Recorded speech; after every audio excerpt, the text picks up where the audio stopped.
એ ભૂમિ પાણી આપ તો. એ ભૂમિ હા પાણી આપ એમ કહું છું તને. અને તું એટલી બધી હું વિચારમાં પડી ગઈ? કાંઈ નહીં. કે હું વિચારમાં છું એમ તો કે.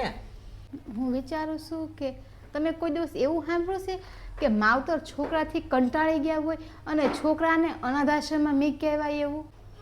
નહીં, કોઈ દિવસ એવું તો નથી સાંભળ્યું, પણ તું આજ એવો કેમ પ્રશ્ન કરે છો? જ્યારે છોકરા નાના હોય ત્યારે કેટલા હેરાન કરતા હોય, માવતરને આખી આખી રાત જાગવું પડે છે, પણ કોઈ દી એવું તો નથી સાંભળ્યું કે આજ તો છોકરાથી માવતર કંટાળી ગયા અને છોકરાઓને અનાથ આશ્રમમાં મૂકી આવ્યા. તો પછી છોકરાઓ કંટાળીને અને મા બાપને વૃદ્ધાશ્રમમાં શું લેવા મૂકી આવે છે? માવતરનો વળી એવો શું વાક કે છોકરાઓ મોટા થઈ અને મા બાપને વૃદ્ધાશ્રમમાં મૂકી આવે છે? ભૂમિ, એ વાત તો તારી એકદમ સાચી છે, પણ એમાં આપણે શું કરીએ?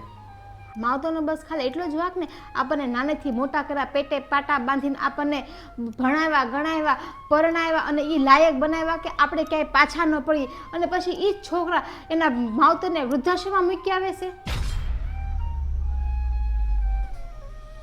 માવતર તો કોઈ દી કંટાળી એના છોકરાને અનાથ આશ્રમમાં નથી મૂકી આવતા, પછી એ જ છોકરા કંટાળી એના માવતરને કેમ વૃદ્ધાશ્રમમાં મૂકી આવે છે?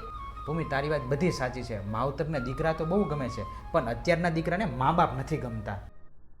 જે માણસને એના સંતાન માટે કોઈ દિવસ પ્રેમ ઓછો ન થાય ને, એને જ મા બાપ કહેવાય છે. આ વાત ઉપર તમારું શું કહેવું છે? જો તમને વિડીયો સારો લાગે ને તો 10 પરિવારને શેર કરવાનું ભૂલતા નહીં. જય માતાજી.